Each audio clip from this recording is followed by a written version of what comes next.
उसमें agree 82 right. ये 5 अलग अलग इसके बेनिफिट्स है। ये पीएच बैलेंसर है, स्प्रेडर है, वेटर है, एक्टिवेटर का काम करता है और स्टिकर का भी काम करता है राइट। और उसका एक अलग से उसका डेमो भी है। हम इसको जहां जहां पे भी खेती में पानी इस्तेमाल कर सकते हैं, हम हर जगह पे एग्री 82 उसके अलग अलग जो माप आता है उसके हिसाब से हम उसको यूज कर पाते हैं। लेकिन जैसे हम खाद के अंदर इस्तेमाल करते हैं तो ये खाद में क्या रिजल्ट देता है उसका एक छोटा सा डेमो देखते हैं यहाँ पे। ये जैसे मेरे पास है एक लूज सल्फर जो कहीं ना कहीं खादों में यूज होता है बराबर। अब हम केमिकल फर्टिलाइजर जो है उसको घटाना है, उसको कम करना है, तभी हम ऑर्गेनिक फार्मिंग कर पाएंगे राइट। लेकिन हम जो इस्तेमाल करते हैं उसमें कितना जो खाद केमिकल खाद जो यूज करते हैं उसमें कितना जाता है अंदर जमीन के अंदर और कितना काम करता है ये हमें पता नहीं है। बैग के अंदर भी लिखा हुआ होता है, जैसे हम डीएपी इस्तेमाल करते थे कि ये सल्फर है राइट। अभी इसमें हमें रिजल्ट क्या चाहिए, पानी यही का यही है राइट।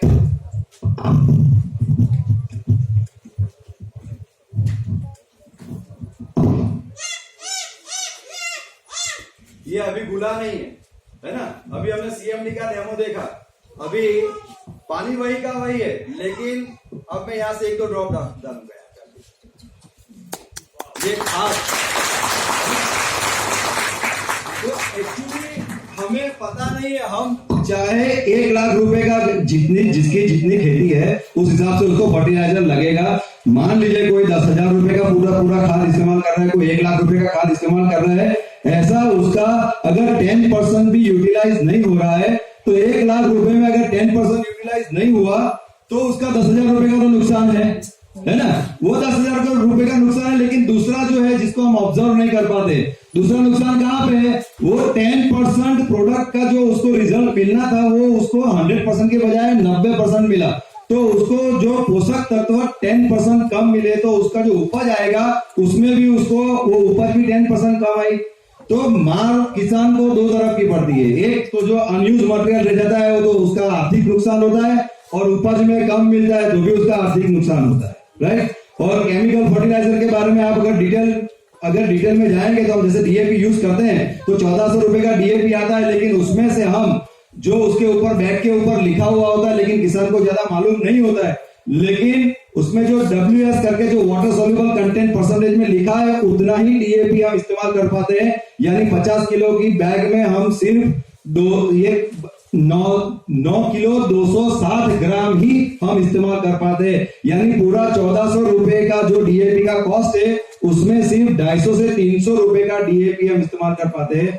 बाकी हमारा पूरा वो लैंड पे जा रहा है वो पूरा वेस्ट ही है राइट। अभी कोई किसान उसका खेती है 10 बीघा, वो पाया जो बोलते हैं हम जब उसका शुरू करते हैं उसमें 1 बोरी डीएपी भी लगाता है तो 10 थैली अगर लगाता है तो उसका इस्तेमाल सिर्फ 300-400 रुपए का हुआ, 1000 रुपए उसका नुकसान हुआ। यानी 10,000 रुपए तो 10,000 रुपए का तो जैसे वो शुरू करता है वैसे ही वो खोट में जाता है राइट। और डीएपी का एक बढ़िया बोले तो नुकसान एक ऐसा है कि डीएपी अगर उसको परफेक्टली इस्तेमाल करना होता है और उसको परफेक्ट रिजल्ट देना होता है तो वो जमीन का पीएच 8.2 8.3 करता है, उसके बाद वो उसका बेस्ट रिजल्ट देता है। यानी हमें अभी अपनी आउटलाइन में भी हमने देखा हमारा पीएच जमीन का पीएच 6.5 से 7.5 होना चाहिए राइट। 7.5 से ऊपर जितना गया वो आल्कलाइन होगा, वो क्षारीय होगा, वो हमारे बॉडी में क्षारीय आल्कलाइन चाहिए हमें। लेकिन जमीन में जितना क्षारीय जाएगा उतना वो लैंड का फर्टिलिटी खराब करता जाएगा राइट। तो उसमें क्या होगा 8.2 तक अगर डीएपी गया तो हमारा जमीन की क्वालिटी वो सुधार रहा है या बिगाड़ रहा है। हमारे पास ये एग्री ह्यूमिक और एग्री ग्रेन्यूल्स दो प्रोडक्ट है, अगर उसको हम इस्तेमाल करते हैं तो हमें डीएपी लगाने की भी जरूरत नहीं है, हम डीएपी काट सकते हैं उसको बगैर। कितने किसान ऐसे हैं जो डीएपी बगैर भी वो उसको सिर्फ ग्रेन्यूल्स जो 5 किलो का जो बैग आता है राइट। हमारा अभी ऑर्गेनिक में हम सबने बहुत सारे वीडियो देखे, बहुत सारा ट्रेनिंग भी यूट्यूब पे देखते हैं तो हम 2 चीजों को हम ज्यादा देखते हैं, जीवामृत और घन जीवामृत। यस और नो? हम करना भी चाहते हैं लेकिन क्या होता है उसका प्रोसेस बहुत लेंथी रहता है, तो उतना ज्यादा खेती में उतना सारा कुछ 1 2 4 5 6 महीने तक कर पाते, फिर बाद में किसान खुद भी बोर हो जाता है और उसको डिसकंटिन्यू करता है राइट। तो ये हमारा अगर बोला जाए ना, मेरा पर्सनल एक्सपीरियंस से बोलता हूँ कि वो सारा जो माथापच्ची करने की जरूरत नहीं है। हमने अगर हर बार पानी में और खाद के साथ अगर हमने ये एग्री ह्यूमिक देना शुरू किया ना, तो हम हमारे खेत में जीवामृत का ट्रीटमेंट कर रहे हैं। इट इज इक्विवेलेंट टू जीवामृत। और अगर हमने 5 kg का बैग अगर ग्रेन्यूल उसको हमने फसल में दिया, तो घन जीवामृत बनाने का जरूरत नहीं है। वो हम घन जीवामृत में कंटिन्यू मतलब वही ट्रीटमेंट कर रहे हैं। और कॉस्ट, इफेक्टिव कॉस्ट कितना पड़ता है? ये 500 ml का बोतल है, हम पूरा 1 बीघा में पूरा इसको इस्तेमाल कर सकते हैं अलग अलग तरीके से। ये इसका कॉस्ट हमें 550 रुपए में आता है। अब हम गोबर की खाद जिसे छानिया खातर बोलते हैं, अगर 1 बीघा में इस्तेमाल करते हैं तो कितना होता है? 3 टोली, 4 टोली, 5 टोली किसान इस्तेमाल करते हैं कि नहीं करते? कितने का आता है? एवरेज 1500 से लेके 2000, 2500। अगर 5 टोली डालना हुआ और 2000 का हुआ तो कितना हुआ? 10,000। 550 में वो निपट जाएगा। कितना बचा?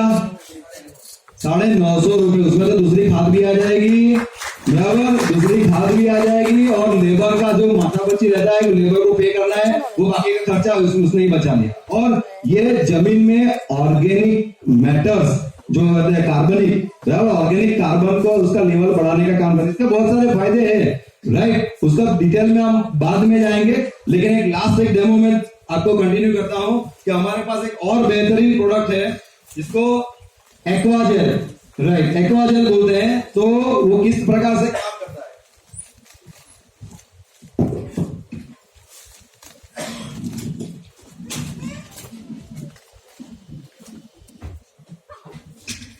ये जो मेरे पास है वो मिट्टी है, बराबर है। अभी कहीं जगह जाते हैं तो हमारे पास रेडीमेड मिट्टी कहीं खोद के लेने के जाने के लिए जरूरत नहीं है, हम उसमें साथ में ही रखते हैं। लेकिन एक्वाजेल किस प्रकार से काम करता है इसमें, वो हम देखते हैं। एक्वाजेल जो है वो इतना बेहतरीन प्रोडक्ट है कि वो हमारे यहाँ पे जो पानी की दिक्कत रहती है, राइट,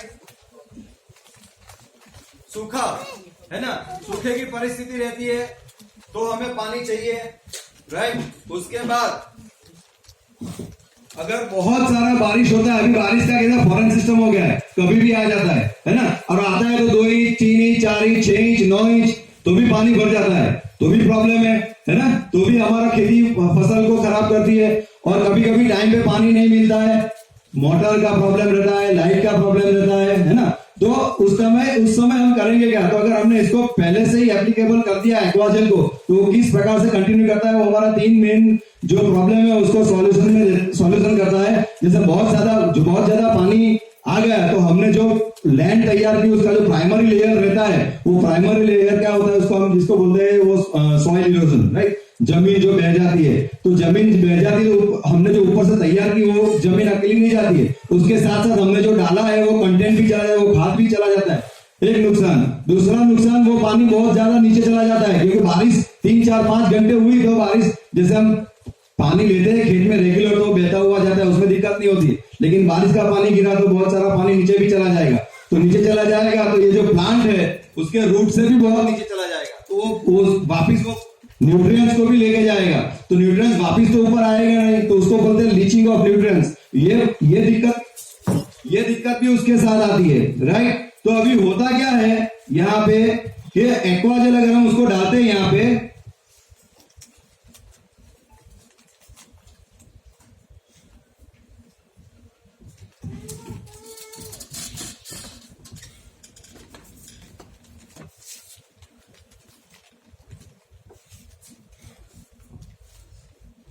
ओके, ये नॉर्मल वाटर है और अभी ये एक्वाजेल। आप यहाँ पे हमारे सामने ही इसको अब धीरे धीरे पानी में क्या चेंज आएगा हम देख सकते हैं यहाँ पे, है ना।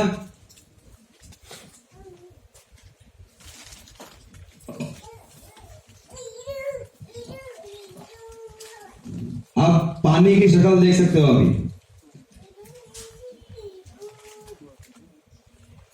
और इसको भी आप गौर करो यहाँ पे, ये जो प्लांट्स है, प्लांट पे कैसे इफेक्ट करता है, इसके लिए मैंने इसको इस्तेमाल किया हुआ है, राइट। आप यहाँ पे अभी आप देख सकते हो धीरे धीरे पानी प्लांट्स को भी देख सकते हो आप, अगर आप दूर से देख पाते हो।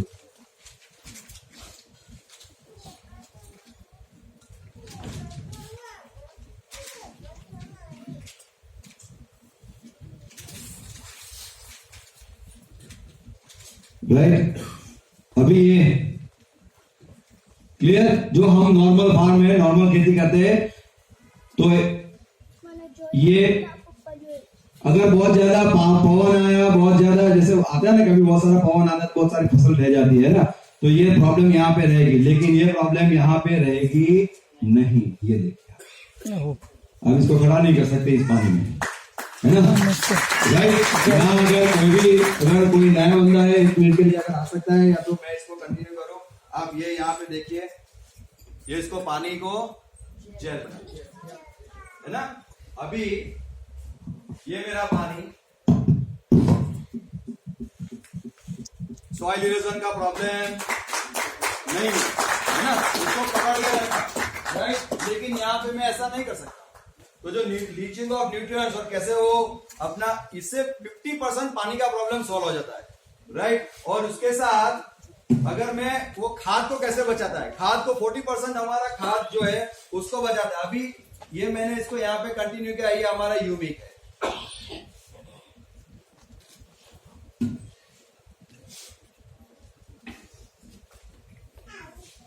जब जब हम पानी में ह्यूमिक इस्तेमाल करेंगे, ये पहले से अंदर जमा है, जैसे जैसे पानी जाएगा तो ये ह्यूमिक को जो रूट है, ये सीधा पानी रूट में नहीं जाएगा, आगे की जो रूट के आजू बाजू की जो जमीन है, वो जमीन में पानी को स्टोर करेगा। अभी ये खेत में हुआ क्या, जब भी प्लांट को पानी की जरूरत रही तो उसके पास पानी अवेलेबल है। जब भी मैं पानी डालूंगा, राइट, जब भी मैं इसमें पानी डालूंगा, हम पहली बार, दूसरी बार, तीसरी बार, तो वहां पे स्टोर है, यानी कि पानी की जरूरत को उसको मेंटेन कर लिया। अभी जब जब भी हम खाद डालते हैं, उसके बाद हम पानी डालते, बराबर है। तो मैंने पानी डालना शुरू कर, मतलब जब भी खाद डाला उसके साथ, तो ये क्या हुआ, खाद भी वहां पे, यानी जैसे हम नहीं, हमारा घर में रेफ्रिजरेटर रहता है, जब भी कुछ जरूरत पड़े तो पानी का बोतल वहां से लो, खाने का सामान भी अंदर से लो, वैसे ही हमारे प्लांट का रेफ्रिजरेटर ये एक्वाजल बन जाता है वहां पे, और खुराक और पानी दोनों की पूर्ति करता रहता है। अगर हम टाइम से ना दे पाए, कभी खाद मिला नहीं मिला, पानी वेस्ट भी मिला, तो ये हमारा वहां से उसको प्रोडक्ट को, मतलब प्लांट को प्रोटेक्ट करता है, और 50% पानी की बचत करता है, 40% खाद की बचत करता है, और उसके साथ साथ ये प्रोटेक्शन भी प्रोवाइड करता है। यार आप मुझे बताइए, अगर बहुत ज्यादा तेज पवन हुआ तो इसमें ज्यादा नुकसान किसमें ज्यादा रहेगा, इसमें या इसमें, है ना।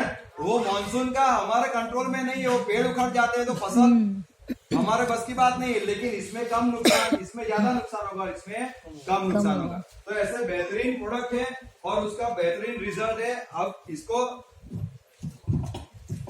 और भी उसके डेमोन्स्ट्रेशन है, आप जिसके साथ आए हैं, आपके जो अपलाइन है उनके साथ बैठ के उसका डिटेल भी कंटिन्यू करिए, उसका बहुत सारा पोटेंशियल है और कंसिस्टेंट